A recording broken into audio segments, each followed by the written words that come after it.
All right, I'd like to call this meeting of the Dalton Yeah, we'll talk. Select Board to order, please. All those who are able to, please stand. Mr. Boyle, will you lead us in a pledge? I pledge allegiance to the flag of the United States of America and to the republic for which it stands, one nation, under God, indivisible, and liberty and justice for all.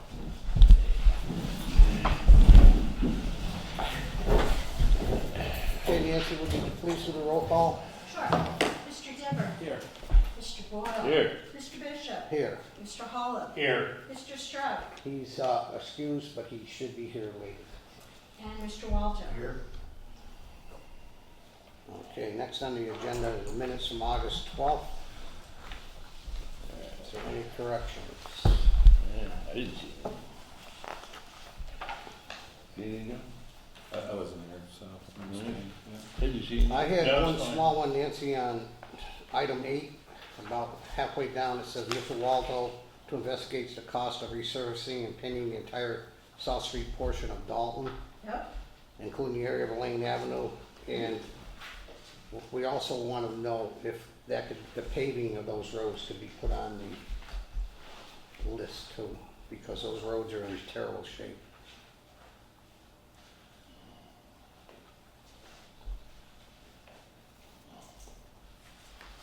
Okay, other than that, I didn't see anything. Okay, Mr. Chairman, I move that we accept the minutes of the Select Board regular session August 12th meeting as amended. I'll second that. Okay, motion's been made and seconded. Is there any further discussion? All those in favor? Aye. Opposed? Abstained? Same. Okay, this is the time for the public to address the board on any item listed or meeting agenda or any issue or matter of the town. If you intend on addressing the board at this time, we ask you to do the following. Please identify yourself by name, address, or the company/institution you represent. The public address to the board segment will last no longer than 30 minutes. Please make your comments concise and try not to repeat statements made by others. Please address your comments to the board chair. Discussion or debate on any issue may not take place at this time. Questions on procedural matters may be answered by the chair or the designee. Please be cordial and respectful of others. If anyone wishes to be recognized when an agenda item is discussed by the board, please make the request at this time. This request may be granted by the board chair. Address comments to the board chair and be concise. Is there anyone who wants to speak on any of the items? John? Mr. Chairman, may I be recognized on item number 8? Absolutely. Anyone else? Mr. Bishop? Yeah. Yeah, on agenda item 10, the report of the Green Dalton Committee, Okay, Jenny? I would like to speak to that issue, please. Sure. Yes. I might, number 10. I just like to Kelly, I'd like to speak when we reach item 9. Okay, and your name is? Gail Ritz. Okay.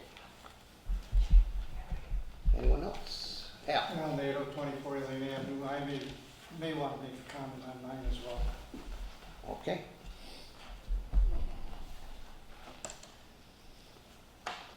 All right, we'll start with our appointments on item 6, the Highway Foreman Department.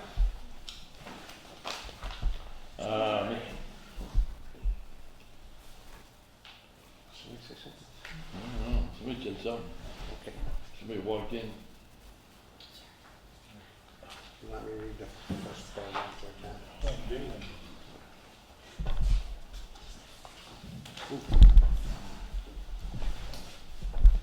We changed the good point to September 9th, right? Okay, first we have the Highway Cemetery Department Foreman. I just want to make one correction to make this right. It's had a date of September 11th, but we're going to change that to September 9th. Good push up. Mr. Chairman, I move that we ratify the promotional appointment of Highway/Cemetery Operator Brendan M. Kanish of 520 North Main Street, Lanesboro, to the position of Highway/Cemetery Department Foreman. I'll second that. Okay, a motion's been made and seconded. Is there any further discussion? All those in favor? Aye. Opposed? Congratulations, young man, you come highly recommended. You do? Yep, Thank you. welcome. Do you want to say anything or anything? Good luck. Okay. Animal control officer. Yep. Mr. Chairman, I move that we ratify. Yeah, okay. Mr. Chairman, I move that we recommend for your ratification the promotional appointment of Assistant Animal Control Officer Gregory M. Elser of 187 Curtis Avenue, Dalton, to the position of Animal Control Officer for an initial term to expire on June 30th, 2020. I'll second that. Okay, a motion's been made and seconded. Is there any further discussion? All those in favor? Aye. Opposed? Chief, do you have any comments on that? Or? No, Greg, other than Greg is doing a good job with serving as assistant, so I have no problem, I don't think I'll have any problem moving right in, starting next week when Mike retires on Thursday. How long was Mike in the position? 15 years as animal control, and he's also serving as a part-time dispatcher as well. I should have said before we voted that I've seen Greg deal with animals, and he is excellent. He really knows what he's doing, and I actually heard from a neighbor of that lives on my street what a wonderful job he has done with problem animals. And he's very kind to animals and to people. He's a good choice. Thank you. He would have been here this evening, but he just got back from his reserve deployment. Yeah, he had a pretty busy week, and then his reserve weekend this weekend, so I told him not to worry about it. Okay. Chief, one question. You mentioned that Mike DeClay was also a part-time dispatcher. Yes. Will Mr. Elser serve in that position also? No. No, thank you. Now, are you going to be looking for an assistant eventually, or? No, we typically, when we had an assistant on the books, we didn't use them for years. It's only a 20-hour job, an hour job, so that person doesn't mind getting the extra hours, on call. So to have a 20 hours go to one person and then call an assistance on their time off just wouldn't be fair. So most of them are very willing to come in for extra hours. It's typically 1 or 2 hours on the weekend if there's a dog bite. Okay, thank you. Okay, John. Can we get a vote? Didn't we vote? Well, we already did. Okay. Alternate plan plumbing inspector. Okay. Mr. Chairman, I move that we ratify the reappointment of Richard A. DeGeorgis of Windsor for the position of alternate plumbing and gas inspector for an initial term to expire on June 30th, 2020. I'll second that. Okay, a motion's been made and seconded. Is there any further discussion? Mr. Georges couldn't be here tonight because he's a long history of being either the inspector or the alternate inspector here in town. Okay. All those in favor? Aye. Opposed? Okay, we got one more. Then, John. Conservation Commission. No problem, we got one more.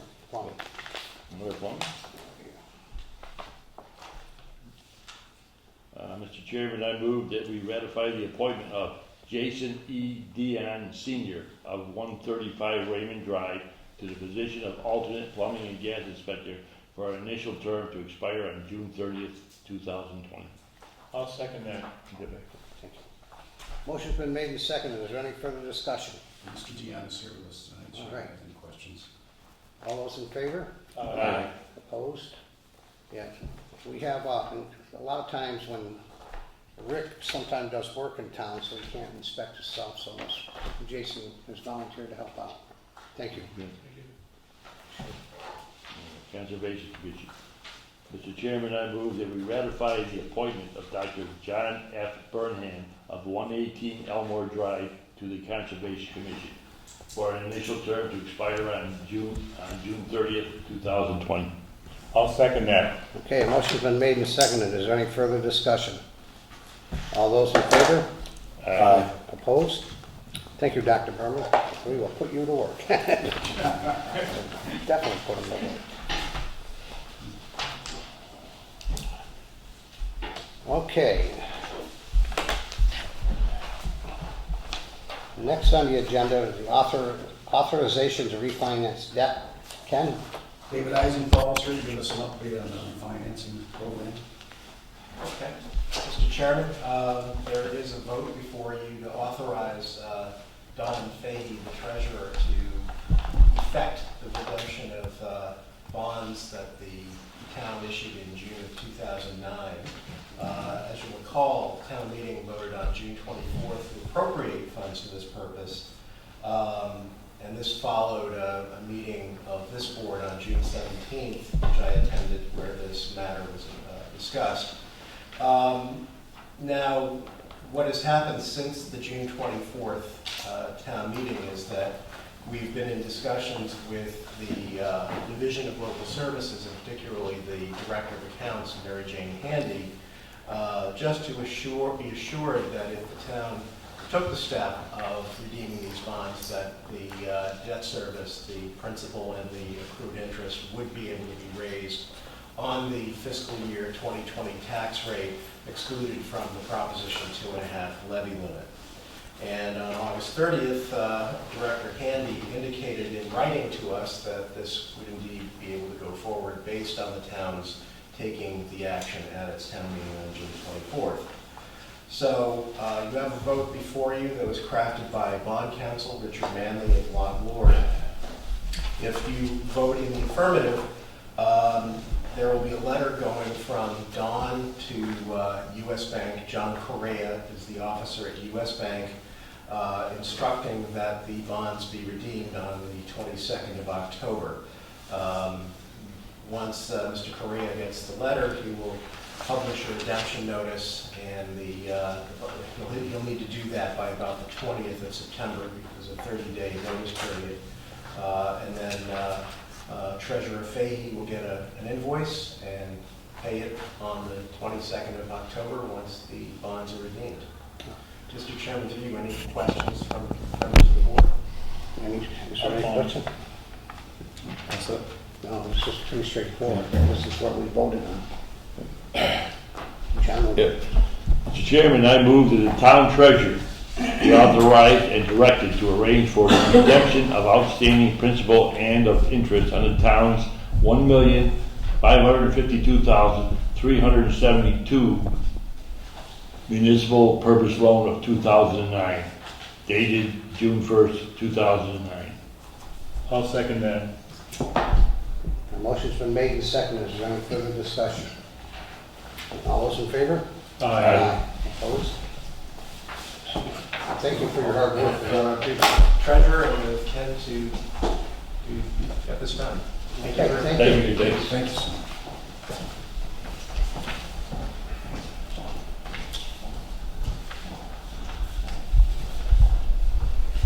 Okay, next we have the Waconis Building School Committee, Central Berkshire Regional School District School Committee reports, and John has volunteered to come and fill us in on this. John, we'll turn it over to you, please. Thank you. Glad to do this one. If I may, Mr. Chairman. Absolutely. You probably have the, yeah, you do. You have the email, but there's an attached, no, Oh, cool. thank you. There's an attachment to this that explains or shows a comparison of possibilities of bonding. And, does anyone got one? Oh,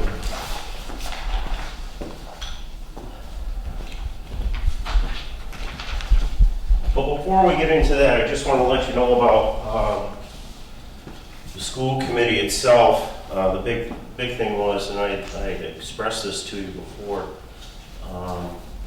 that Melissa Valkowski was leaving. And at this point in time, starting October 28th, Greg Boino, who is currently the executive assistant to the superintendent, will fill Melissa's place. He's very capable. He's worked with her and the superintendent on issues for years, so he knows the ropes, and he's highly qualified, and we think he'll do a good job. And you know, I believe that he'll be in touch, once he starts working, he'll be in touch with all the select boards and, you know, reach out and let you know what's going on. The budgetary process will be starting pretty soon. And when I say pretty soon, November, December, at least. So that will take place. Now, as for the Wacona School building project, we had a meeting a couple weeks ago, the Wacona School Building Committee, to vote on a plan or a process for bonding. And there were several options that Unibank gave us, our bonding people. And we decided on one, as you can see from my email to you, that reduces the term from a 30-year to a 27-year bond. And through the various options that we had, this one will pay off the principal sooner, and over the life of the loan, in and of itself will save us about $1.25 million. Additionally, which is really good, although the stock market isn't doing that great, the economy isn't doing that great, the bond market is pretty good, and the interest rates are lower than was initially expected. Initially expected was going to be 4% bond rate. It looks like it's going to be about 3.25. Doesn't sound like a lot, but over the course of the bond, we can save, it's upwards of $7 million in that respect. So that brings the total debt service down from a little over $73 million to $65 million. So that's a pretty good saving. As for the tax increase for the average Dalton home, using $211,000 for the average, it was initially figured at $566 each year, that increase. With this new bonding rate, it will be closer to $500 and possibly under $500. We were told that these figures were conservative. Hopefully they are, that they gave us initially, and maybe they will be lower. We won't know until October. They'll secure the bond in October, and at that point in time, I can report back to you as to what it actually is. Now, the second sheet that you have there, the chart, gives you an idea of how it could drop overall. Now, where it says the original, that debt service per year was $2.4 million. That will drop at least to 2.3, which would decrease the average tax bill down to $537 for the average home. And as you can see, depending on how that annual debt service decreases, and we really, as I said, we really don't know, we won't know until October, that could get below $500. So at that point in time, in October, I'll let you know. And you may get a letter on this, and I'm sure you will. You'll get notified, aside from just me. So if there's any questions that you think I could answer, fire away. Thank you, this is really good news. Yeah, it is. It is. And congratulations to Greg. I think he's going to do a great job Oh, yeah. for the He will. district and the I mean, community.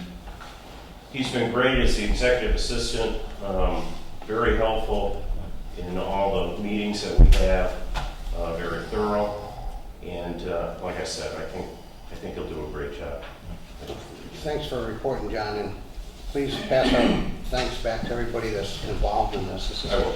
This is really good news. I will. Yes, I will. It is good news. It is good news, and hopefully it keeps on getting better. Every You know, time- there'll be other ways we can cut back in construction. I don't know if you're aware, but one of them was the entrance to the building that was cut back. They had that elaborate wing that came out. That's gone. And the entrance was made a little bit bigger, but it didn't increase the footprint of the building. But that in and of itself saves some money. Also, tiling that they were initially going to put in saved $100,000 or better. So little by little, throughout the process, there'll be other savings. Great. Okay. Yeah, thank you. You're welcome. You're welcome. Any other questions for John or comments? Thank you, John. You're welcome.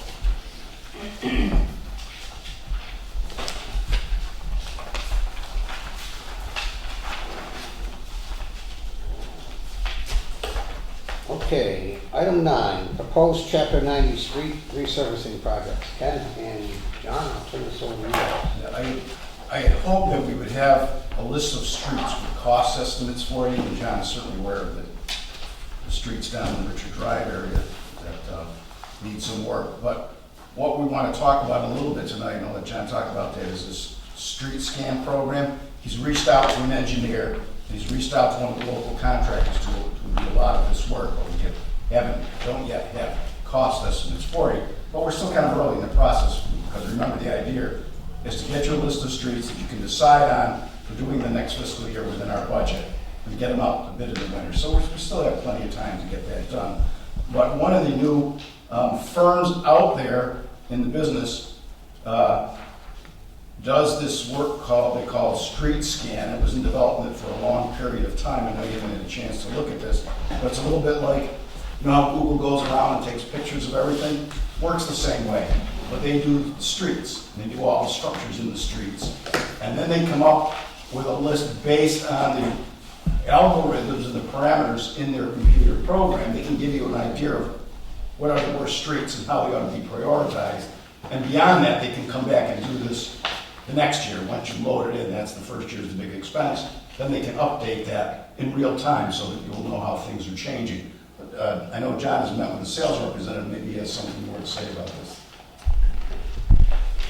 Basically, the street scan, it gives you an inventory of your streets, and as Ken said, it shows you what streets should be done first. We've always gone on the worst first kind of scenario, but we really need to start looking deeper into the streets and why they're failing and what they need for a base and attack it that way.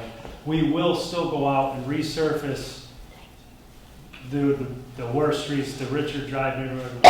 We're well aware of what needs to be done. It's just a matter of getting to that point. Those streets will get some sort of resurface. It may not be the permanent fix based on street scan, if you accept to do it. But I mean, we're well aware of what needs to be done, what streets need to be done, and we're doing what we can for a temporary fix along the way. John, maybe you could, if you remember, off the top of your head, some of the streets that you've been looking at doing. So what we originally had on our 5-year plan was pretty much all the streets off of Pleasant Street. For this year, all the streets off of Pleasant Street, which would be Beverly, Hale, Franklin, that whole neighborhood. We were going to look at milling and resurfacing that, and then the following year, or depending on the money, which we should have a good chunk of money right now, go down and do that to Richard Drive, Meadow, Norwich, in that whole neighborhood. Those were my plan for the next, that's what I presented to you in the past. John, when you say Norwich, and does that include the streets on the other side of South Street also, the Gertrude and Eleanor and all them? Yeah, the worst ones, which bad. would be Gertrude and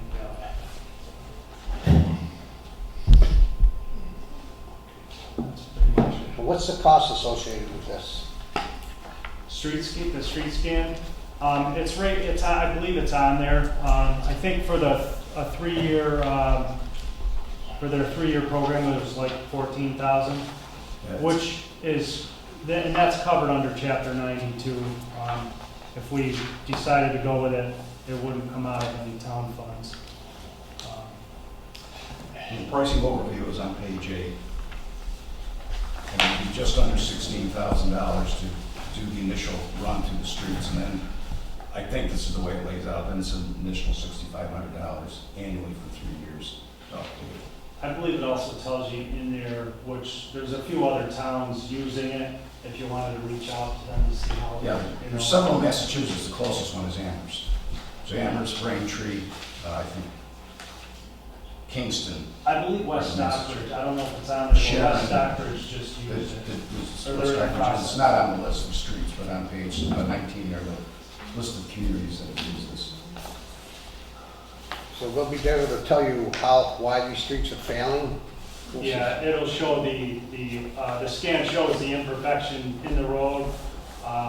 It'll show water pockets under the surface, anything that doesn't belong, rocks, anything under the surface that would be the reason the road is failing. I think it gives you a prioritized list of treatments, so some would be just crack, they'd say crack sealing, some would be milling and repaving, some would be simple overlay, so they run through a whole set of scenarios. So it could end up saving a lot of money. Yeah, It could help us save money in the long run by getting. it sounds like a very good idea to really find out what some of the problems are on some particular streets. This What is the a- actual cause is. Yeah, to do. as I understand from their prospectus here, this was in development for a number of years before it actually became commercialized. Quick question, under the optional services, I ask this because this is what I do on a daily basis as tech at a health system out in Springfield. Is there anything under the optional services that should be considered as we look at this relationship now versus later? As far as, I didn't bring my packet, but as far as, Added value or things of that nature that would get ahead of other issues? It's on page 9. But maybe just later, but that's something we may want to think about. yeah, as far as, I mean, I know they do a sidewalk program, Yeah. you know, that, those, I got a question.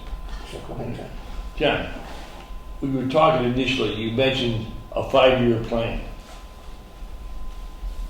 our capital, our typical, the town's capital budget, we Yeah. usually put,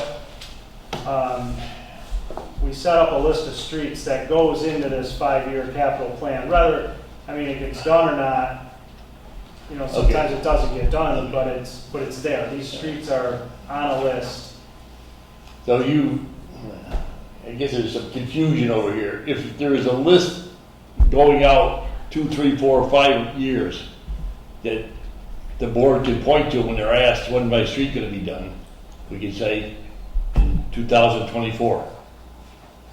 But no such thing exists right now, right? Just we go year by year. It hasn't been updated, John. Hasn't been updated. Capital improvement plan. Yeah. We look at It does exist, but it hasn't been updated with these new, and because we haven't paved in 3 years now, so now we're ready to do, 3 years worth of work in 1 year, basically. So basically what happens here is, we see how much money we got, or how much money we've accumulated from Chapter 90 funds. And we see how many streets we can do, or how many, a street. For instance, 1 year we just did Old Windsor Road. And the people are very happy with that street up there, I heard. Anyway, but there's no in writing plan. I think that's what we need. Even if it's something we can't stick to for 5 years, but somewhere we can point to, and people like Mrs. Jace, Al Nato come in here and ask us, we can say, your street's scheduled, being the operative word, for 2024. Yes. It is, again, we did put it in writing, it hasn't been updated in a couple of years, and this is one way to get comprehensively look at all the streets as a system like this. If we go with this, and even if we don't go with this, when are we Still planning do. to start paving streets? I mean, In spring, this spring. yeah. So we're just fixing them now, but we're gonna do a comprehensive. Your plan for the spring, John, is spring of 2020. In other words, next April, May, or June, is to do all the side streets off of Pleasant Street and North Street in between. The whole block of time. And that's what you've done in other areas of time. You did it all around the Central Avenue, Curtis, you did them all at once. And I realized it can be very effective in terms of financing to do them in a group, because it goes out to bid. I guess when you get your handles on your next group, looking towards 2021, if you would share that with us, and Ken, so we can tell people what's on tap in the future. Absolutely. Thank you. This strategy here, this plan, this service will actually, should feed that roadmap of the roads of where where the worst case situations are, Yeah. and where we should invest our dollars to fix those worst case situations. So we probably have a plan going forward. This will help inform that plan, Yeah. right? So for this investment, it makes it easier to know what the big long-term strategy is of fixing the roads Correct. throughout the town.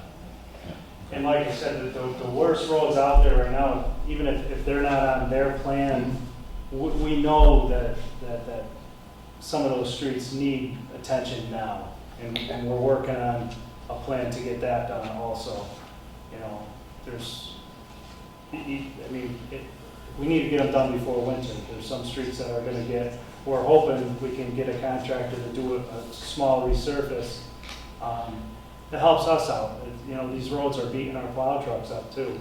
I mean, we're definitely not running from them. Just under the optional services, just for our green committee as well, there's an interest in GIS tree inventory option on this plan, or on this service. So I don't know what that means, but that would be quite interesting to know what our inventory of trees are along the roads.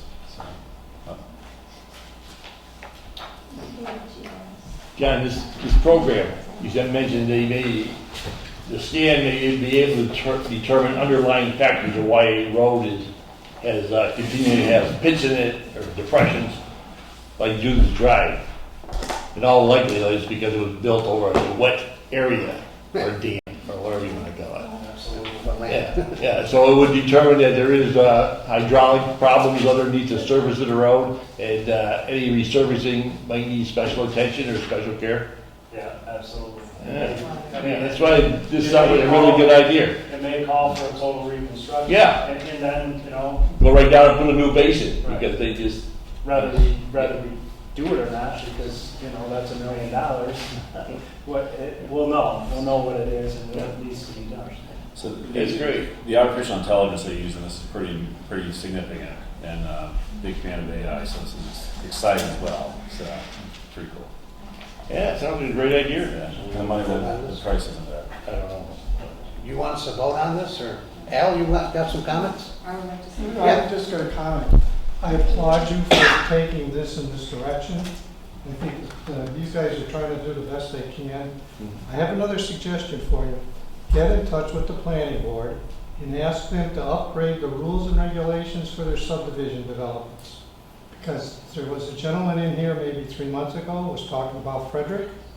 There's no way the Frederick Drive should be in the condition it's in based on its years of existence. Yeah. Okay, there is something wrong with the subsurface that they're putting in and they're putting the blacktop on. I have no doubt that the problem down in our area is when that street was built, it was just laid on the pasture. There was no subsection, no subsoil put in there whatsoever. Yeah. The thing that's coming apart now are the stones that were in the last surface that was put down on that street.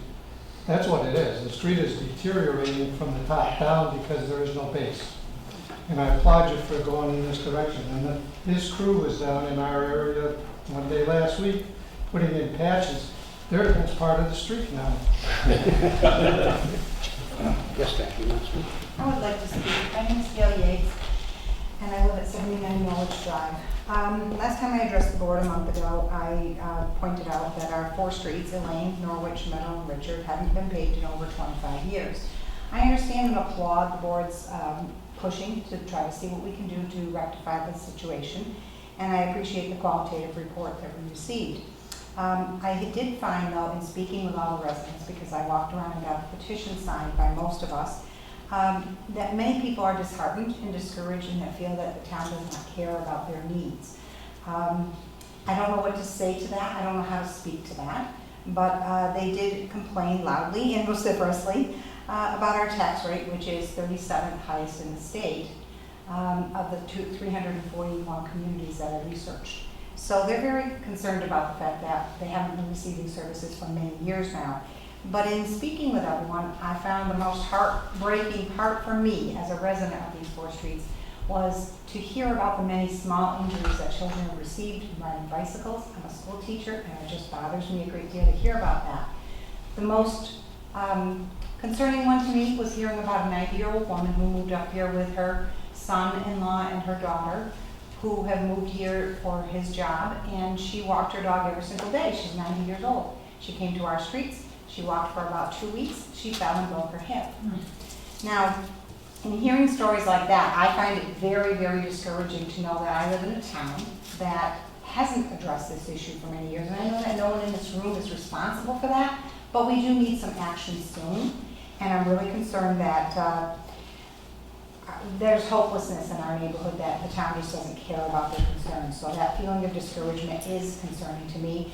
What I'd like are 2 things. I would like to know that we are, whether or not we are currently on the list. If there is a list, are we on it, and where are we on it? And secondly, if not, when and where will we be put on that list? John, So those are my big questions. John, can Thank you answer that, those 2 questions?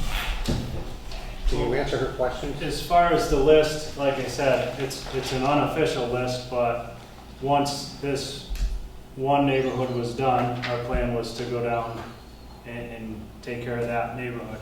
That could change if we go with the street scan. They may say do that neighborhood first, or we may have enough money to do them all. We won't know until the numbers come in from the engineer. So that's the answer to that. We're down there. We're doing what we can right now to get them patched, but I definitely understand the frustration. Sure.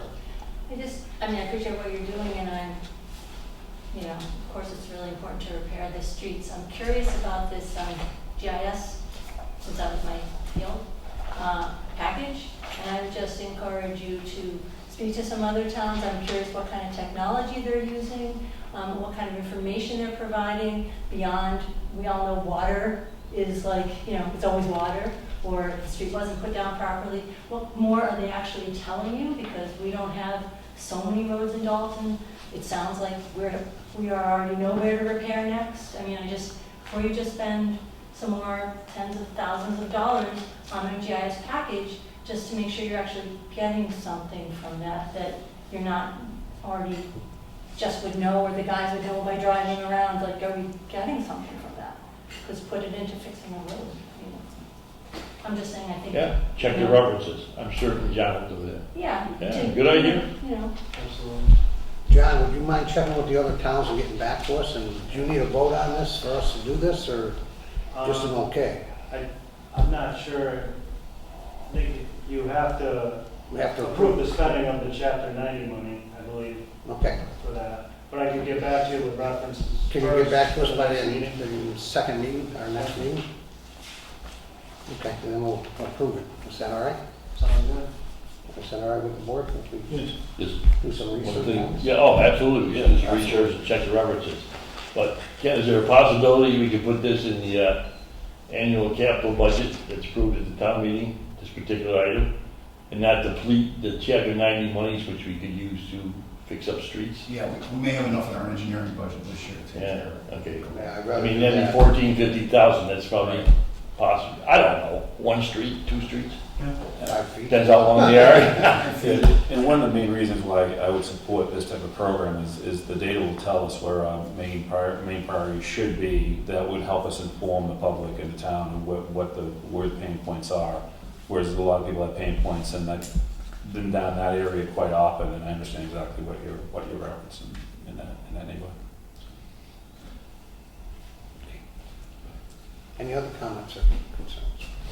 Thank you. I will wait to hear back from you, John, and we'll put this on the agenda for next meeting, and we'll go and thank Alan, thank you for bringing it to our attention. We feel your pain, trust me. She did all the work. No, it's appreciative. I know, we understand. Okay, thank you.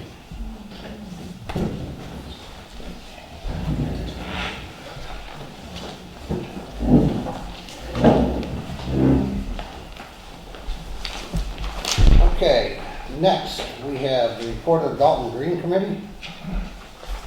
Recycling information update. Cheryl, do you want to start us off? Actually, Jenny. Okay, Jen?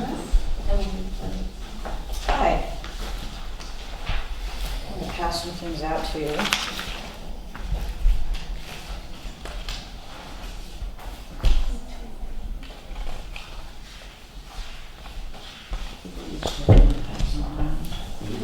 One extra for Mark. Yeah. Down the end. Okay? Yeah. I need one for Mark right here. Ken, you've already seen this twice, I think. Do you want? Here we go. Nope. You have it, do you want it? Wait a minute, there's nothing to here. All right.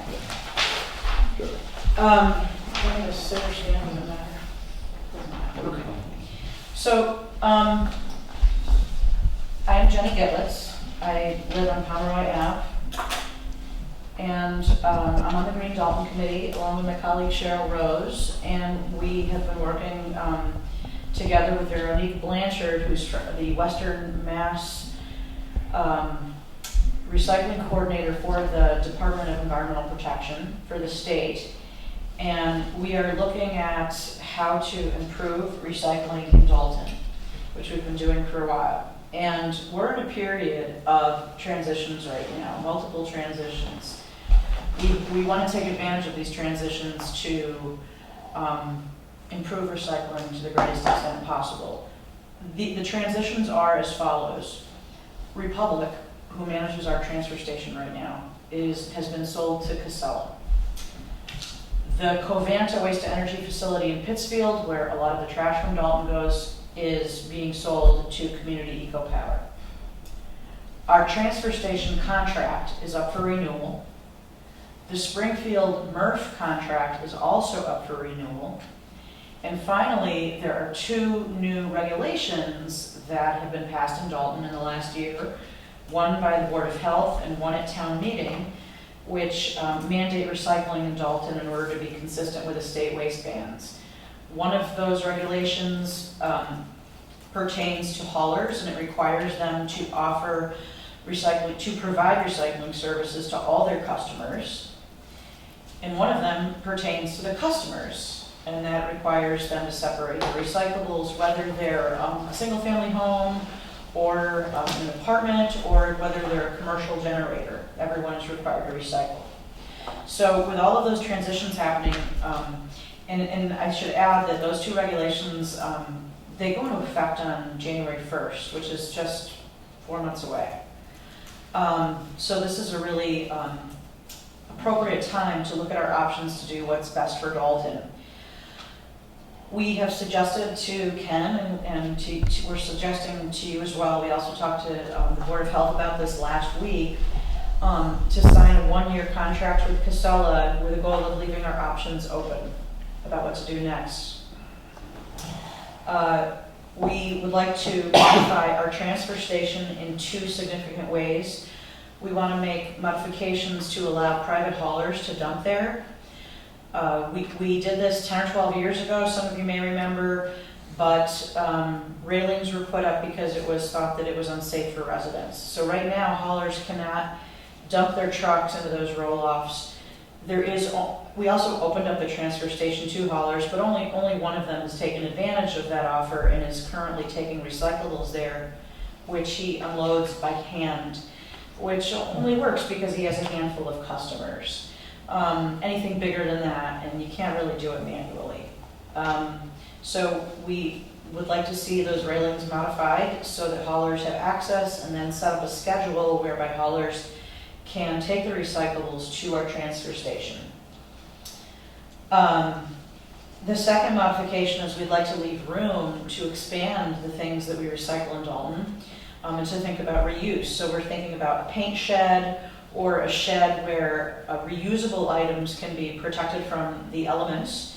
If any of you use a transfer station, you probably know that every once in a while somebody puts something really cool out, and I myself have gotten, I got a table saw there not long ago. It had a few things broken, but we fixed it up and it works fantastic. But I think every day there are perfectly good things that people leave off and that end up in the trash, and that's just a shame.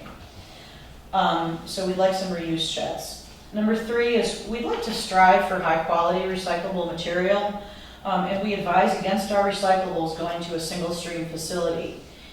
We also would prefer that our private haulers not do single stream recycling because the contamination rates for single stream are very high, and a significant portion of the collected material, ranging anywhere from 15 to as much as 70%, ends up as unmarketable residue that has to be landfilled. So all these residents and commercial business owners, they're doing their best to set things aside. They have confidence in the system that these items are going to be recycled, but when they get all mixed together, there's cross-contamination of materials, and a lot of it doesn't end up getting recycled. And when people who've put an effort out to recycle learn this, they lose confidence in recycling. And once that confidence has been eroded, it's very hard to restore. So for those reasons, and just for environmental reasons, we would like to have high quality recycling.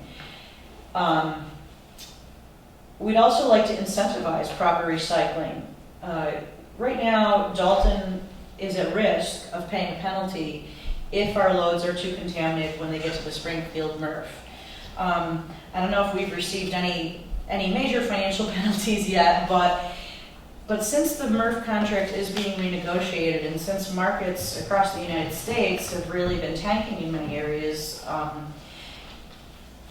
the conditions that we have enjoyed up until now are likely to change. So it's highly probable that when the MRF contract gets renegotiated, that they will be stricter about what they're taking in.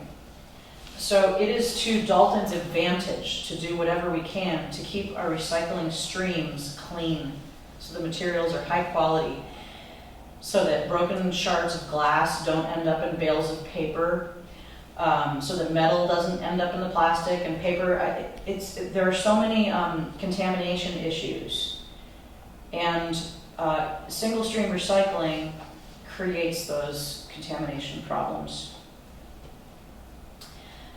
Number 5, beware of potential conflict of interest. We wanted to discuss with you this idea that if the manager of the transfer station is also a private hauler in the town of Dalton, a situation arises, perhaps inadvertently, where they have a financial incentive to divert people from using the transfer station and hope that they become private customers. Because on a per household basis, a hauler, let's just say Republic for example, I mean they're no longer Republic, it's going to be Casella now, but Republic raises sticker prices and bag prices regularly. It's kind of a black box what their finances are. We don't have control over it as a town. We don't really know what's going on. And they have an incentive to have a given household contract with them for private collection because they make more money. It's $35 a month, let's say, times 12 months. You compare that to an $80 sticker fee plus bags, and they definitely make more money with private customers just for a given household.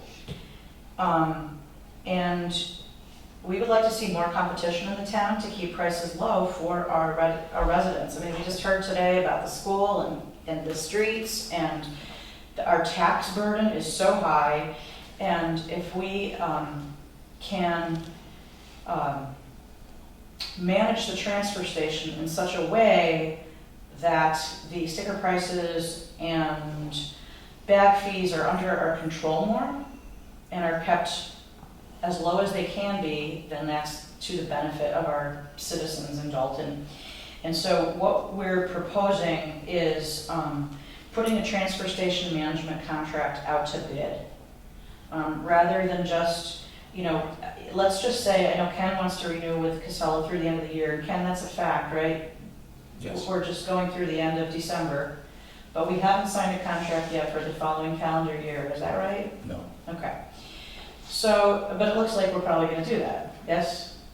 Well, that would be my goal, subject to the select board's agreement, is to negotiate a contract at the end of the year so we can set it up if we wanted to go out to bid, because it's impractical to think we could go out to bid right now. Agreed. So with a 1-year contract with Casella, that gives us some breathing room to craft an RFP, to maybe get some examples of other towns that have done it, to draft one, let our town council look at it, discuss it amongst ourselves, and figure out what our goals are. Because anytime you put out an RFP, you're encouraging competition, right? Now, number 6 is a slightly different idea, which is rather than putting a management contract out to bid, that we, meaning the Department of Public Works, take over the management of the transfer station. And Cheryl, I know we haven't really voted on this in the Green Committee, but we've talked about it. And I mean, I think that there's a lot of agreement on our committee anyway that this would give us more control if we managed the transfer station. And then what we could do is put out an RFP for hauling only. I'm not talking about hauling within Dalton, I'm talking about taking those large roll-offs to a MRF for processing. Well, we learned from Veronique that most other towns have that arrangement where the town manages the transfer station and then they have an RFP for taking. It is more It's common. more common. It's more common. I More have not seen that many, which doesn't mean there's anything wrong with it. It just means I've seen more that are run by, when I was trying to do research on finding RFPs, it was hard for me to find them for ones that are a contracted vendor running the transfer station as opposed to contracting with them for hauling services. You found more contracts with hauling only? Correct. Okay, all Yeah, right. and then the town hires Scott. Scott, Great. So, and sets prices. basically, the select board has 3 options. There may be more, but the way I see it, there are 3 options. One is sort of status quo, which means keeping Casella on as our transfer station operator. 2 is putting that out to bid and letting other players have a shot, but still having them manage the transfer station. 3 is us managing the transfer station as a town and then putting out an RFP for transporting recyclables to market. And I had a very interesting call today with one of our private haulers. There are 6 of them, and I've talked to 5 of them. I've interviewed them about what they're doing currently. And one of them mentioned to me today that there's a way for us to potentially make some money as a town. If we were to manage our own transfer station, we could market our own scrap metal and potentially market our own paper. So that's just something that I think merits further investigation. I'm willing to do that investigation. I'd like that to be considered as an option as we think about town management of the transfer station. The idea that there could be some revenue in it to offset the costs of getting rid of our trash. Jenny, do you have any idea how much this would cost the town if we did it ourselves? I mean, we need to figure out what it's gonna cost versus what we contract. Will we save money by doing it ourselves, or will we, is it more expensive to do it ourselves than? Well, yeah, I haven't done a financial analysis, but I can tell you that as a town, we don't have a profit directive like the Casella or Republic does. So right off the bat, we don't have that expense. Our labor expenses, labor costs, are they the same for a private company as they are for a town? I think they're probably in the same ballpark. Our transfer station is only open portions of 4 days a week. So it's not a full-time job. It's possible that that DPW people, I don't know if they have any downtime or if it can be integrated. I mean, sure, we might have to hire an extra person, but we'd also be charging commercial haulers for use of the transfer station. And the fact is, it's profitable for Republic right now to have a staff person there for all those time periods. They have enough money to pay the tip fee at the waste to energy facility for the trash and to drive the recyclables to Springfield. So, I mean, I'm not sure I really see a reason why that would be different if we were managing it as a town. I think we'd definitely have more control over things. Yeah, I'd like to see some kind of financial analyst. Well, what do you think about the steps to do that, Ken? I don't know, it's interesting that Jenny raises the issue. Fahey and I had a little bit of a debate about it ourselves the other day. You know, we don't know who, but we probably should think about hiring a management consultant who understands the issues, maybe can give us an analysis of both sides of the picture. That would be The helpful. way we run our transfer station is unique. We spoke briefly on Friday with the Northern Berkshire Solid Waste District, which is about 13 towns from Windsor all the way up to Williamstown. And we do it differently, even with similar sized towns like Williamstown and Adams, which man their own transfer station. And each of them operate a little bit differently, but they man their own transfer station. And Jenny's right, there is some potential for getting money for handling your own scrap, but based on my own experience, I think the labor costs would be higher for a municipal entity because of the benefits that go along with any municipal employee. So it has yet to be demonstrated, and probably should study it as part of this whole transition. One of the questions I have, I'm not the expert in this field at all, but just thinking on the Dalton ball here, it seems like there's a potential risk factor of costs going up if we don't manage recycling correctly. Is that a fair statement? Yes, absolutely. Yes, because contamination is the #1 issue in front of all municipalities in Western Mass right now because of China sword and everything that's happened. And even though Dalton is currently a member of the Springfield MRF, and the MRF has been wonderful at marketing materials, and they do a lot of this locally within in the United States, although some does go overseas. That is definitely going to be the #1 issue going forward, is Right. trying to keep the recycling stream as clean as possible. The quality of that recycling stream is going to be forced to be improved Correct. because it's all coming back to us from Education's China. going to be really key, yes. And that's the other, on the bidding process, we did take a vote and motion on July 8th that we would go to bid after we go through the first year with Casella. Oh, you did? Yes, yep. For the whole thing? No, just for the contract process. So between the switch from Republic to Casella, that we put a motion on the table to pass that we would go to bid. Did you understand it? Well, I think it's. Yeah, it's just not for the going to existing Casella, but existing it's contract. still- Right. The contract So I think, process. But the time is right to feed this other information into a contract. Maybe not a contract process, you can like, what do you instead of think? just giving, rolling over to Casella, which really hasn't gone to bid, I think. So Oh, to keep yeah. things stable, Yep. right, so we have an extension with Casella to go to a 1 year, And then, right, and then right. put it out to bid. So I think one thing Okay. we're trying to highlight to you today, and really we're here to bring information and kind of start the conversation. It sounds like we've already started the conversation, but we want to broaden the conversation. Because of the reasons why we are kind of at a transition moment, it seems like a good time to really evaluate the whole process.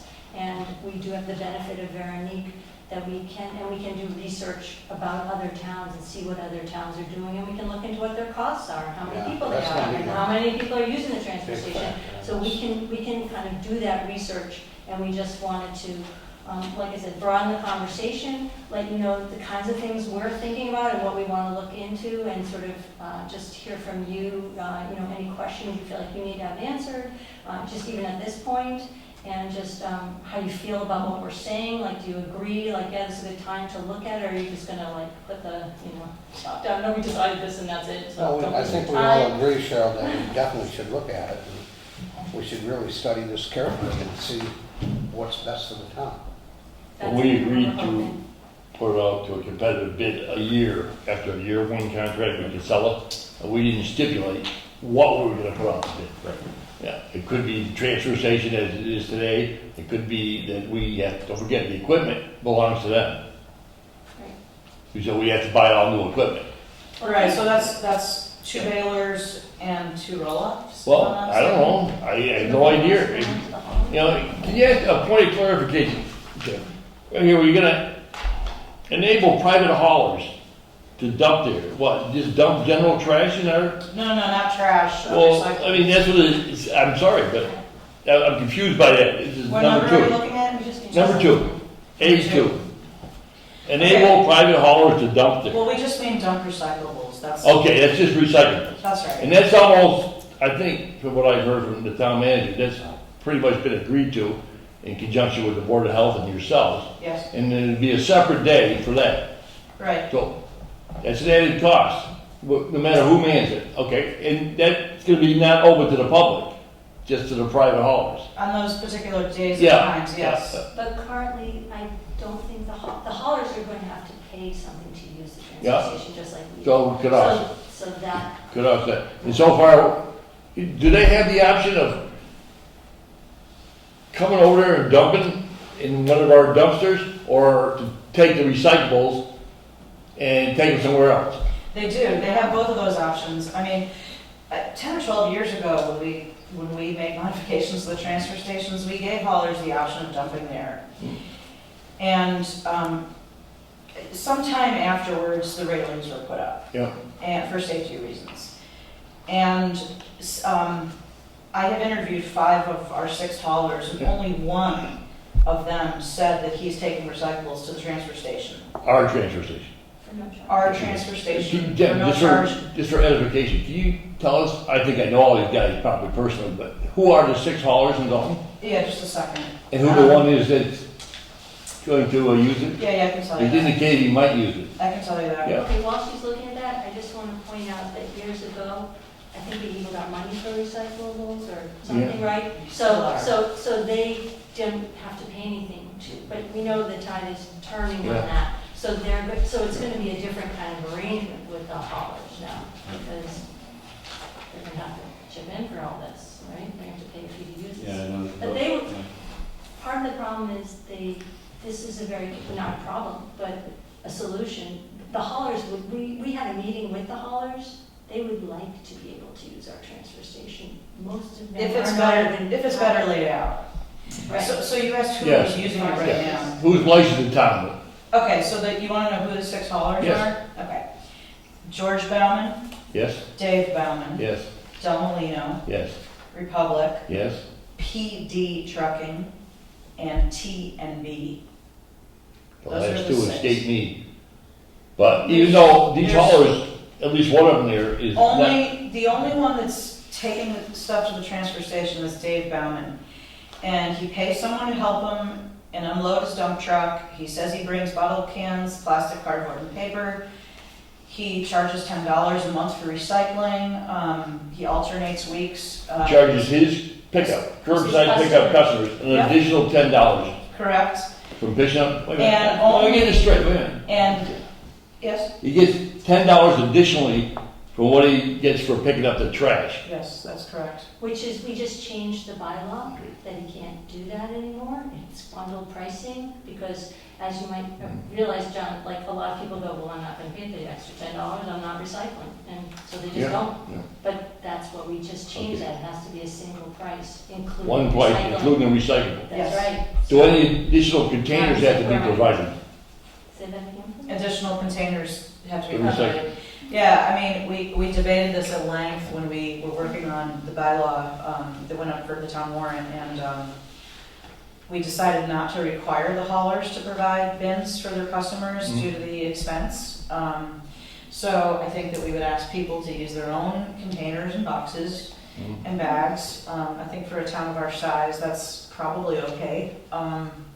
We could also at some point. Get a grant from the Get state. a grant, Right. or if we can get the small scale or recycling dividend program monies that absolutely can be used for recycling bins. Great. And I think also, of course, does the haulers have their business and they can decide to provide bins. Provide a bin, or yeah. add however they're Okay. gonna roll their costs into their charges and however. Just they trying to choose get the do message it. out to the good folk that are out there watching John's TV program.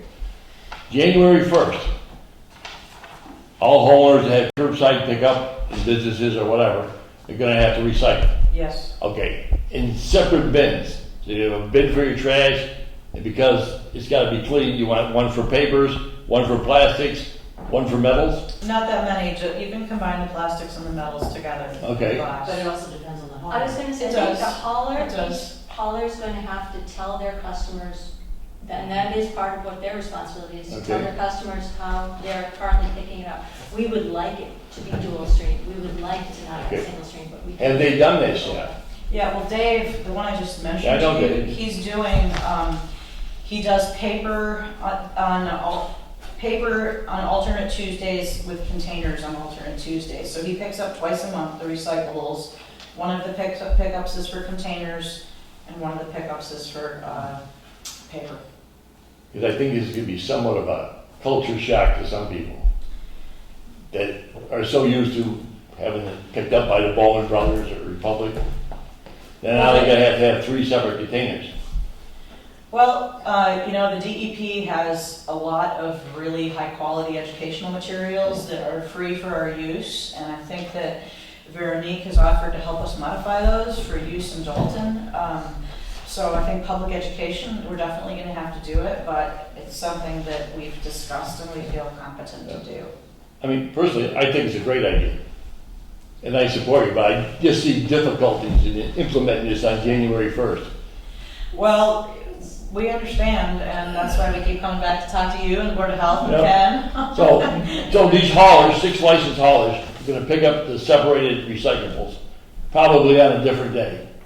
Although that's up to us, or up to them. But they only have 1 day, I think somebody mentioned Thursday, to bring it to the Dalton transfer. Well, that's station. not necessarily engraved in stone. I think that's open for discussion, what day it's going to be. You know, it could be a couple hours on one day after it's open to the public, and a couple hours on another day. I mean, I think right now on Wednesdays it's open from, what is it, 2 to 6?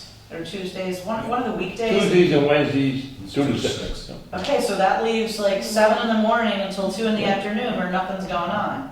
So, Or they can take these recyclables they pick up and take them somewhere else. I mean, well, yeah, Pittsfield or but Adams or, that's where the problem comes in, because the haulers that are doing minimal recycling right now right?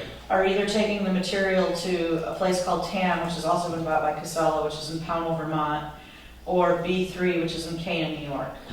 So both of those they're schleps, you know? None of our haulers want to be making those drives. They all would prefer to be able to unload their loads in Dalton. Recycling. Yeah, their loads of recyclables. I think we need to, I'm not sure if it's a motion, or some other direction, but I'm very concerned that of the awareness of this bylaw is extremely low. Yeah, that's what, yeah. It's extremely low for January 1st residents, is 3 months away. extremely low for businesses, because the businesses also have to recycle in a new bylaw. So And apartment houses. And the apartment buildings, right, John? So Well- that awareness campaign, I don't think we should leave up to the haulers to define that. We won't. But how do we, Well, Veronique's here on what's called a technical assistance grant from the state. And part of that technical assistance grant involves her working with us to craft letters to the haulers. We are going to hold their hands during this process. We are not going to just say, you got to do this, figure it out. We're going to help them write the letters, probably write the letters for them in most cases. but if I may, my question's not for the haulers, but it's for the residents. and Also business. the residents, we're going to have, we can discuss the methods, but I think that the methods we talked about were direct mailings, inserting things in bills. Right, but the first step would need to be through the haulers, because they may have different, depending upon where they take their recycling. But That then, will- Even before that, from an awareness campaign. Right, but we can the- write to the The residents and residents should know say, the bylaw. that's right. Okay, As then in we the know about past, the bylaw. Yeah, this they is- would we're gonna hear say from this their is haulers happening. about what their options are. Joe's absolutely right. I mean, And then, because if I more decide to towards- change my hauler, I need to know in November, That you're gonna change. not in Yeah, we January. need to do this soon. You're absolutely right. I mean, I think the reason that we haven't drafted these letters yet is that our transfer station issue is up in the air. And we'd really like to be able to tell people, or tell the haulers anyway, that they have the option to use that. So we've kind of been. Well, I think that's done. We agreed with the town manager to request a 1-year contract with Casella, starting January 1st. Right, Right, but your question is different. Your Right. question is the haulers to dump at a transfer That's right. station, which I would suggest is not an option in the early stages, maybe an option down the road, because I think there's a lot of different changes that are required there. I don't know if it's a lot, because when we thought it was just gonna be Republic, it all looked like it was gonna be a pretty simple transition when the contract rolled Yeah, over in so I think July. that- And yeah. Republic was, Ken had a conversation and it sounded like it wasn't gonna be that big a deal. I mean, like Casella, they're such a major operation, it is not a big deal for them to modify things, you know, to have the appropriate containers and do that. They're a gigantic operation. So they would be capable of doing it in time if they're told that's what they need to do. We just haven't heard that that's where the conversation is. May I suggest you also, in this awareness campaign, utilize the town website? Absolutely. Because I think it's imperative. Public access Yeah, maybe we'll put it on TV, the TV. that's a flyers, good idea. posters, and we have lots of Is there any way of getting it tools. in the Eagle too? Yes, Get it in yes. the Eagle, I mean, we really need to get it out there. Right.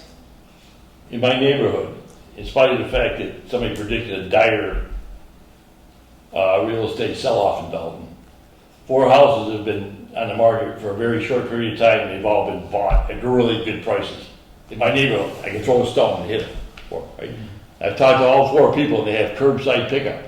I said, one thing you should be aware of, nobody's told you this, but on January 1st, you're gonna have to recycle. Oh, thanks for telling me, I might have to rethink this. Yeah, So, you know, awareness is certainly it's important, very important. very important. Get the message out there.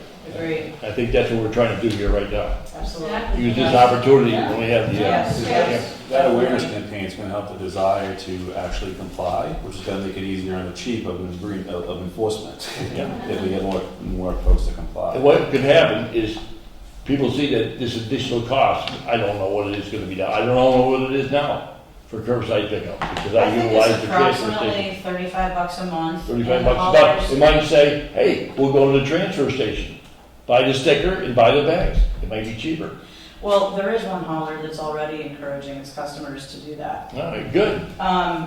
But that still doesn't let them off the hook from providing recycling services because of the way the bylaws are written. I also just want to remind you, if you don't recall, that part of this whole campaign and having better recycling and the fact that our private haulers currently, many of the customers don't recycle, that's actually violating the state waste bans. We actually are required to recycle, and the haulers technically are not supposed to be taking certain materials to the MRF or the waste. Yeah, so You technically, can explain. right, technically, there are waste bans in effect through the state, so they're not making recycling mandatory. What they're saying is you may not dispose of these at landfills or incinerators. These items. Yeah, so there's this whole list of items that can't be captured, tubes and tires and wood, leaves and grass and all the recyclables. So they kind of come at it from a different direction. It's not mandatory recycling, it's you can't throw them away. And the haulers are all well aware of this, so Right. it's But kind Lack of. of people put it in the enforcement trash change bag some and just. degree. Correct, because the enforcement is done at the place of disposal, Right. so, yeah. So, Mr. Chairman, I think this is great work by the Oh, I do by too. the committee, and I would like to make a motion that we ask Mr. Walto to explore a management consultant to do the financial analysis so we can understand this in more detail. if that's I think appropriate. that's a really good idea. Joel, second. You second it, John? Okay. Motion's been made and seconded. Is there any further discussion? All those in favor? I just say one thing about your list. There's one guy on this list, I'm not gonna say his name, but he currently, it was brought to my attention, has a website where he advertises, he pick up his trash for a certain amount per week or whatever it is, per month, I don't know. And it can be co-mingled, You mean the trash and recyclables? yes. Okay. Okay. Maybe he's taken out of town. Yep, and it could be an old ad. That could very Yeah. well be. Could be, he had the same ad for 10, 15 years, I don't know. So, But somebody brought that to my attention, I thought, I said, I don't know. Okay. anything else, ladies? I really appreciate your attention, Bernie. Well, I just wanted to, I wasn't sure if all of you were aware of what my position is with DEP and how we are connected with this technical assistance grant, but I'm the municipal assistance coordinator. There's 7 of us across the state, and our job is in our region to do everything we can to help municipalities with their solid waste and recycling, and also with the state grants. So I just wanted to reiterate that I'm here to help in any way that I can, and helping Ken if he needs it to do any kinds of research or do that comparative analysis that you were talking about, if I can help. That'd be in any huge. way. Oh, We need yeah. that. Yeah, that'd be huge. That's why I feel like a lot of the information is a matter of just going to other towns and finding out what they do. Absolutely. And I'd be happy to partner on like any type of social media campaigns or things of that nature that can help, with that. Mark has a very good site there to get it out to the community and things of that nature, but any type of communication strategy, he'd be happy There to do is so. actually a wonderful site, if you're not currently aware of it, that Mass DEP got together with all the haulers and MRF operators in Massachusetts to say, can we come up with one list that of these materials are recyclable in every town in Massachusetts, and they did that. And this new website, which was launched about a year ago, is called Recycle Smart MA. It's recyclesmartma.org. And it has a thing called a recyclopedia where residents, anybody in Massachusetts, can just type in whatever material they want to know if it's recyclable or not, and it will tell them. So it's a wonderful resource. And if you partner with Recycle Smart, you get the link to embed in your town website, and you can put that front and center so people can see whether or not those items are recyclable. That's fantastic. And one step before that is just informing the residents, because when you look at town hall, there may have been 50 people there. And I can say that 100% of the people I've talked to in town about this bylaw know nothing about it. Yeah. So that's communication we need to get out there and figure that Yeah, strategy get out. out with the original. But happy to help website them address. partner. We will start drafting a letter. Yeah, Okay. great. Thank you. Great. Anything else? Town used to, That's great. just I'm one sorry. Thank you point, for all you do. one further Oh, comment. sure. The town used to, forget how many years ago, Ken, own and operate the transfer station. It was across the driveway, the old Briggs building. Yes. Right? They did that for 10 years. I think they had a 10-year contract to lease it from Fred Warren. And the reason they got out of it was the labor cost. You had two full-time employees with all the incumbent benefits and vacations and sick time. It took 2 employees to maintain it. Seems to be a part-time job. So, Yeah, definitely. This Seems type to be a of, part-time job now, so. this type of a proposal came along, and that's why the town embraced it. Now, you made a motion for, did you make a motion? I didn't, did that get voted on? Okay, great. Anything else? The basically is to ask Ken to go for management consultants. Okay. Also, well, I know Ed Fahey was looking into exactly what the district, can you put a comment about that? The Berkshire, whatever the district is, there was a group of towns in northern Berkshire that have come together under some kind of. I'm not sure, because I haven't studied it. But So, but we're also looking for. It's about 13 What towns, is that? about 13 towns, I think, in the Northern Berkshire Solid Waste District. It was created by the legislature about 30 years ago, and they've been operating successfully. Again, each town within the district operates the transfer station the way they see best for their own community. North Adams was in it, they got out. North Adams is looking, going back in it. We're talking to them. There's a coordinator who kind of runs all the affairs of the district and helps the towns to achieve their goals. Like recycling is really a big thing, and collectively to go after grants. One of the real advantages is that they are able to use each other's facilities for like hazardous waste recycling, that kind of thing.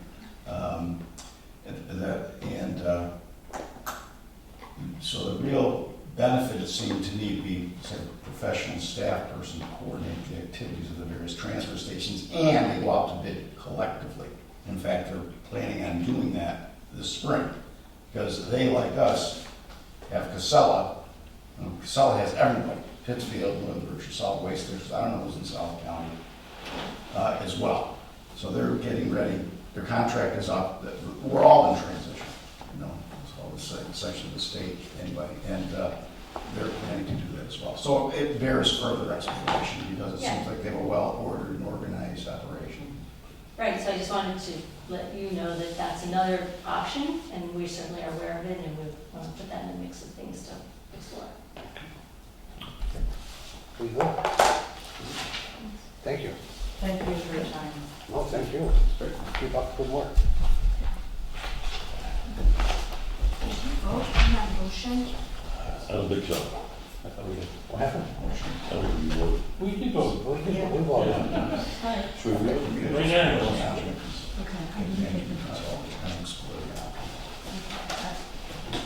I got the motion, so you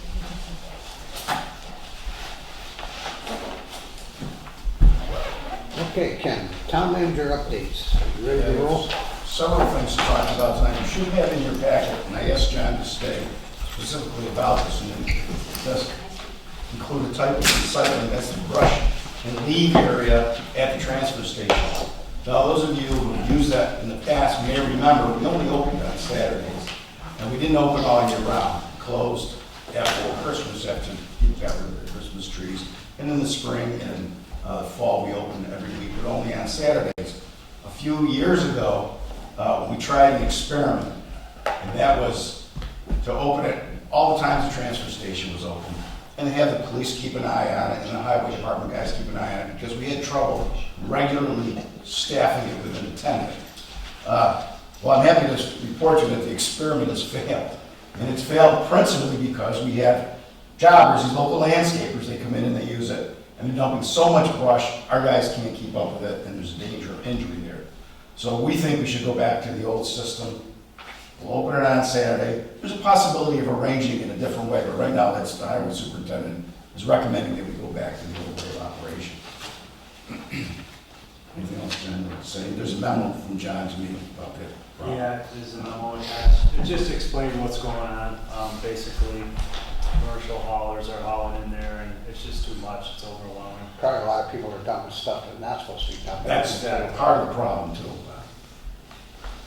So this would make it easier for you to manpower it also, or? Yeah, there is a position for somebody to be there for a half day on Saturday, so that's kind of what we're asking for, is for just, or just let people know that this is the possible, what we're gonna go to is just open on Saturdays. That way there's somebody there that can check for, resident stickers, and it'll just be residents dumping. And even if we don't have somebody there, we can always ask the chief, he could have the officer on patrol, just swing around. We've had trouble manning the station. The buildings and grounds assistant, that job is presently open, and in the past, we've had the person there on Saturdays, but sometimes it makes for an odd work week, so it's tough to keep people there for Saturday. One time, what we did was we had the person at the transfer station on Saturday, and then when the transfer station was closed, and they did janitorial work in both the town hall and in this building. Well, we found it rather difficult to keep someone there. We think most of the landscapers come in during the week. We don't think they're there on Saturdays, and it's easy to spot them on a Saturday if they come in. This is part of the transition too, because Scott would always keep an eye out for what was going on as well, but he's no longer there. So we think we need to do something, and we think we need to do something immediately. You're probably going to get calls and complaints. We're going to put the old, John still has the old signs. We're going to put those signs back up and have to stay at the transfer station hours on it, right? Yeah. Just one leave 3 hours. Is there a gate across there, John? Yeah. Do you think that's Yes, gonna be we do. enough time, John? Because you think these people are gonna start throwing it on the side roads or on the woods? It's, that happens anyways, so there are, Holiday Farm takes brush now. There's other places they can bring it. Yeah. They may have to pay. Dickin would love it.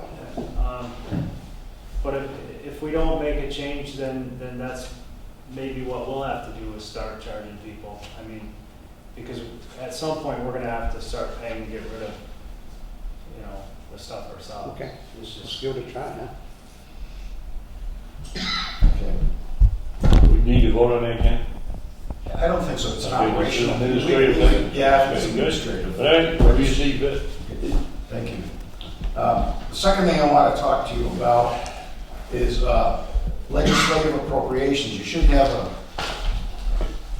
memorandum in your packet.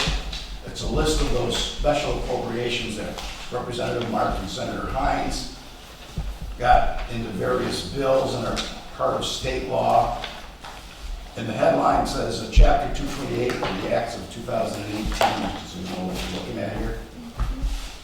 So there were actually 3 special appropriations, one $250,000 to the Executive Office of Housing and Economic Development, and that was for the development of North Mountain Park. The second one was for $1 million to the Executive Office of Energy and Environmental Affairs, and that was for taking care of the demolition and the drainage system, anything we needed to do to effectuate what we've done outside the door here. And the third is a $250,000 originally put into an appropriation by former Representative Geyer and consistently reauthorized to the efforts of Representative Mark, $250,000, which we intended to use to build an elevator at the town hall.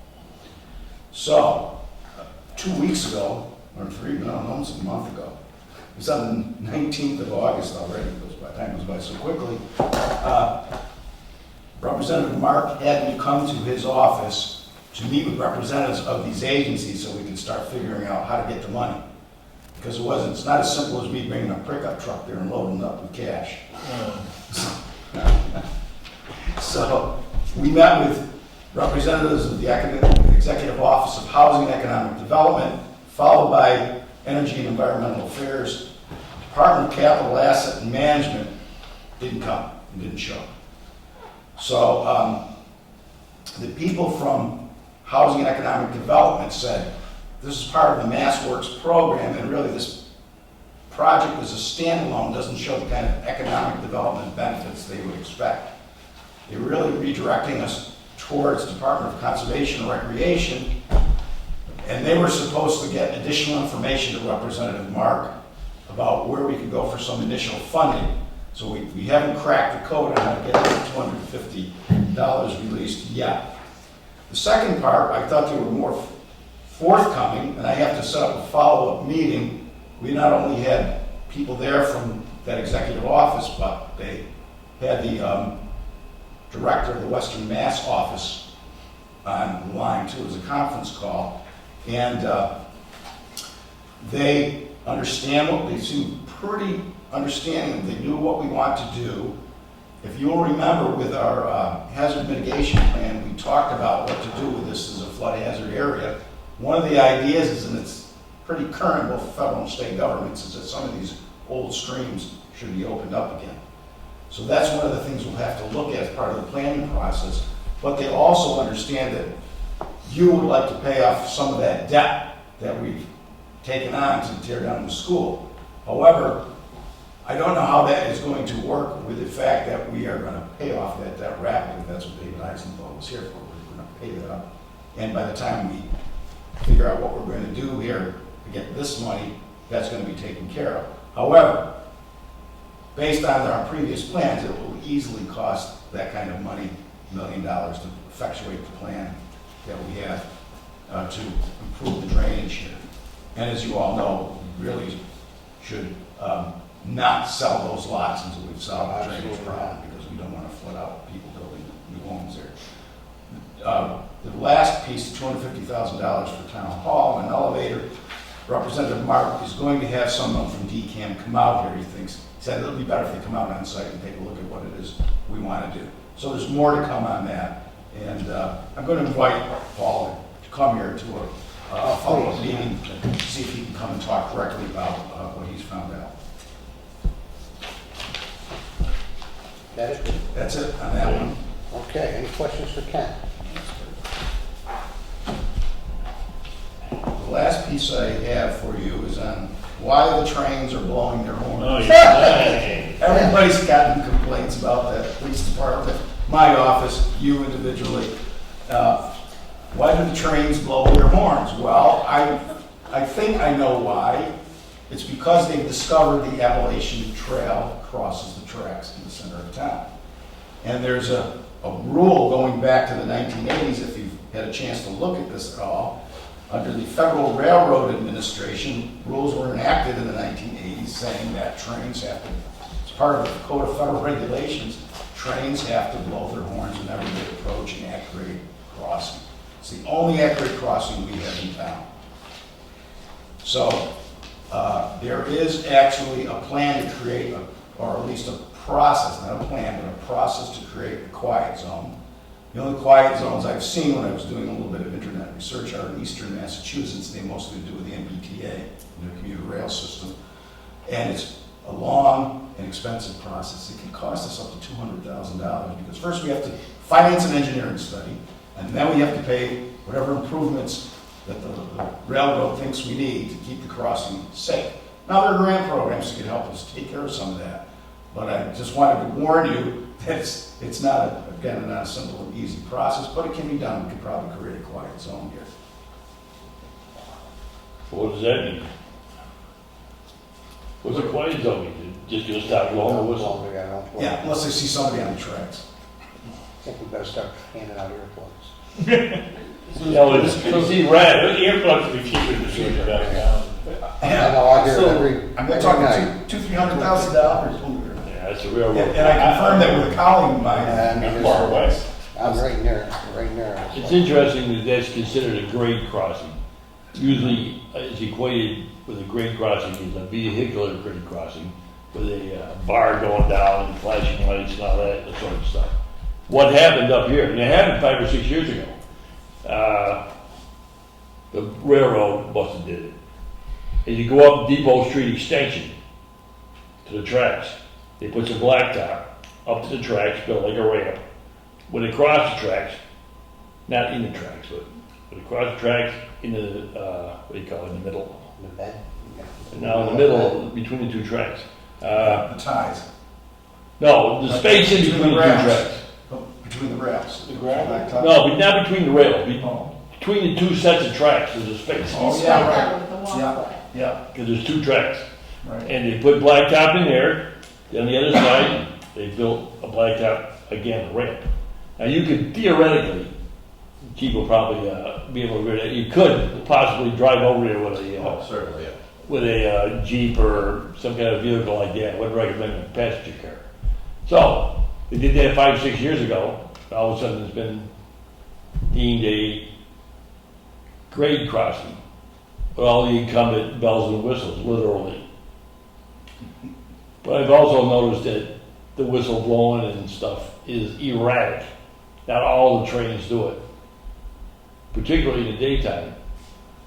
Yeah, you never heard of them. No, no. So 3 go by today with an hour or so. 3 a.m. No. here. Yep, at 3 a.m. because that's because of disturbance.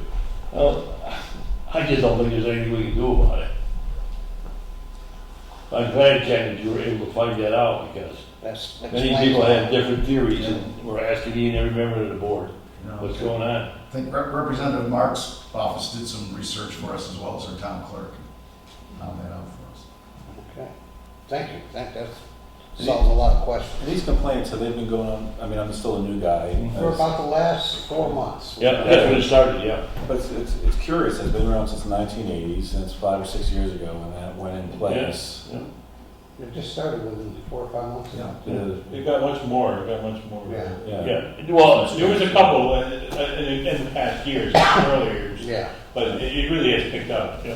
but as Ken said, the railroad just recently, I assume it's like 4 months ago, that was in fact a grade crossing, considered a grade crossing. So hence the enhanced whistles and things like that. And here we are. A hell of a lot we can do about it.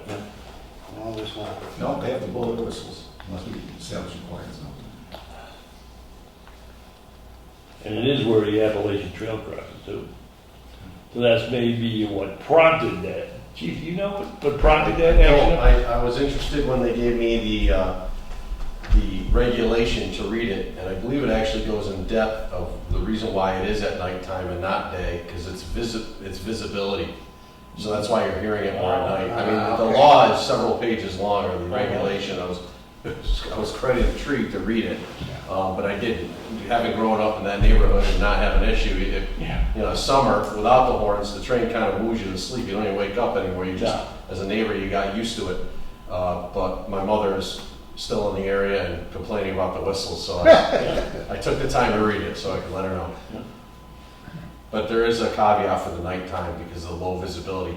They had statistics showing back in the 90s where they got rid of that provision for nighttime and they saw collisions increase, so they brought it back in the 90s. It's pretty in-depth, so if anyone wants to read it, let me know, I'll email it. No, you can keep it. Okay. Thank you, Chief. Okay, the transfer franchise fees for Dalton Cable.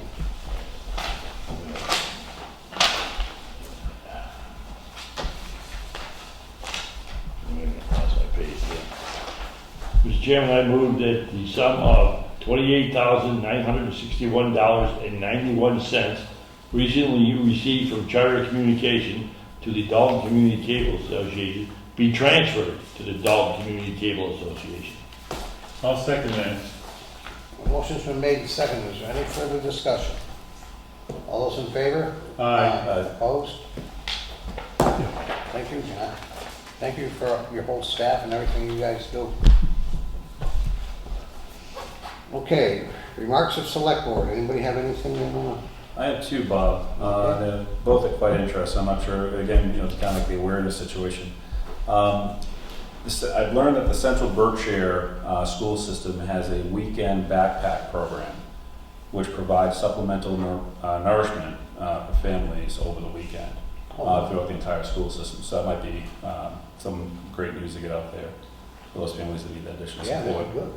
And then Debbie White, the principal at Nessicus, is doing a great job leading a culture change, and a number of after-school clubs have been announced, 15 in total. So that's great work by Debbie, and I know Jared was involved in that as well, but that's exciting for the kids there at Nessicus. So those are the two things. Thanks, John. Yeah. Anyone else? But I think just to reiterate, this change in the way trash is collected curbside in Dalton Yeah. is going to go under a significant change on January 1st, when the homeowner who has their trash picked up at the curb, he's going to have to recycle separate containers. It hasn't been determined yet, and each individual hauler is going to have different arrangements. So it's incumbent upon him to inform his personal clients. But also, as Joe said, it's important for the town government and its Green Committee or the Board of Health to get the message out. There's going to be a significant change, and it's going to come in the middle of winter. You know, Absolutely. it's going to be, I think there's going to be a lot of issues and a lot of people concerned about that. And also, the price, I guess, is going to be quite an increase, although it hasn't been determined. Most people have one can out there. Now you're going to have 2 or 3, Yeah, absolutely. and they're going to have to come on separate days, and so their cost is going to rise significantly. Okay. There's a lot of details. I listened to the Green Committee tonight. They made a great presentation, but I think there's a significant amount of details to be worked out. And It's a as tough- Joe said, making the homeowner aware, and businesses, Yep. and institutions, schools, Yeah. churches, they're all gonna have to comply with this. Absolutely. Apartment houses, condos,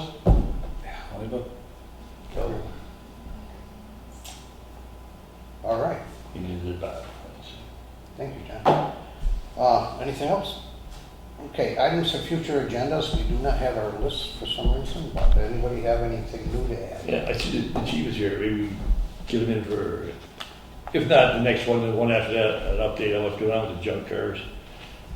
Can you do that, Chief, on our next meeting, or whenever you're I ready? can, it will be brief. Okay. We're down to 1. Really? Great work. Now you can guess what that is. You can. You know, one of the neighbors up on Owens Road called me, probably 2 weeks ago, complained about that thing down there. He's got them on the front lawn and all that stuff. We're monitoring the Yep. entire town. So I told him that you were working diligently on it. Yep.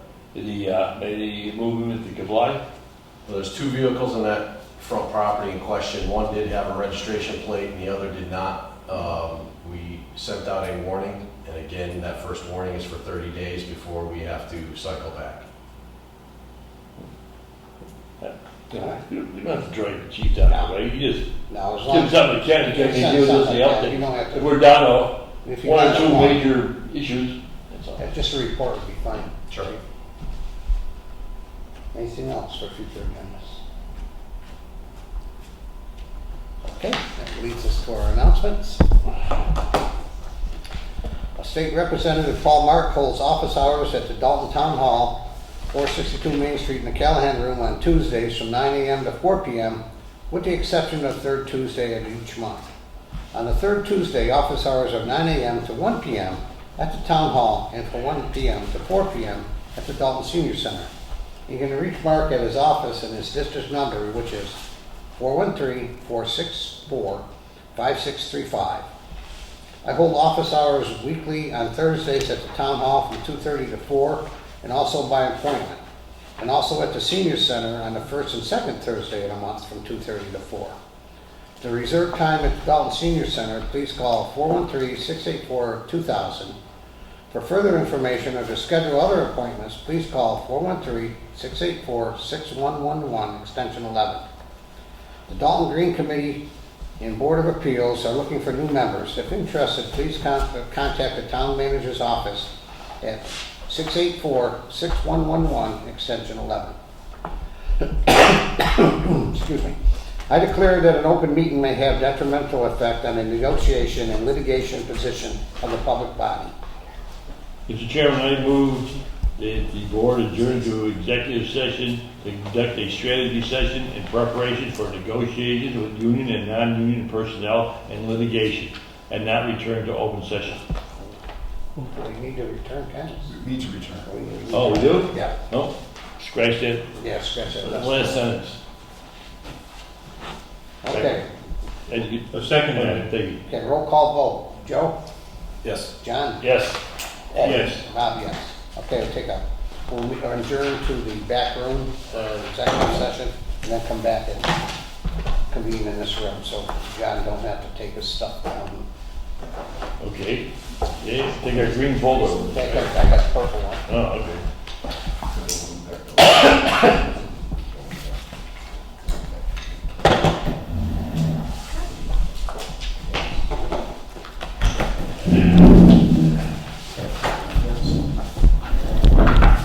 I was gonna leave Mark's folder over here, in case he shows up.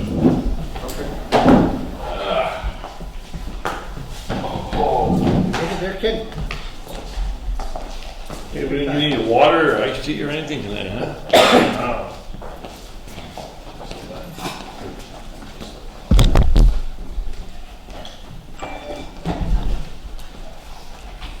Okay. In-depth discussion itself. But this thing, this recycling for all these additional homeowners and all these businesses, is going to kick off on January 1st. Somehow, you're going to have to get that set up and sell it. Even if it's not part of a contract. You know, just, hey, can we do this on Thursday? I mean, they're going to have to man it, I guess. It's going to be part of a future contract. That was the idea. Yeah. But if it's going to go January 1st or 2nd, they all talk a great game, right? So when it comes to practicalities, and It's gonna be very complicated. I see the entire world of mess. I mean, people are gonna be very confused, and if they have to put the garbage out more often in two piles, 2 different days, they're not gonna like that. Going out and then bringing it, we're gonna have a lot of complaints of that. it's why it's so important to get the message out there. They can look for other alternatives, like going to the transfer station and buying the sticker and buying the bags. I'm getting, All right, where are we going, Ken? we're going over the board.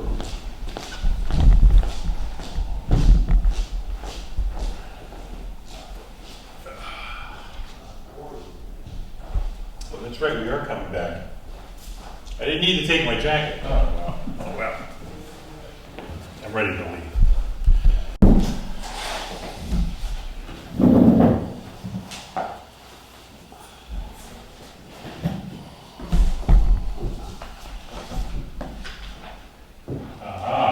Do we have to, order? How do we do that? Yeah, okay, you say we're back in session.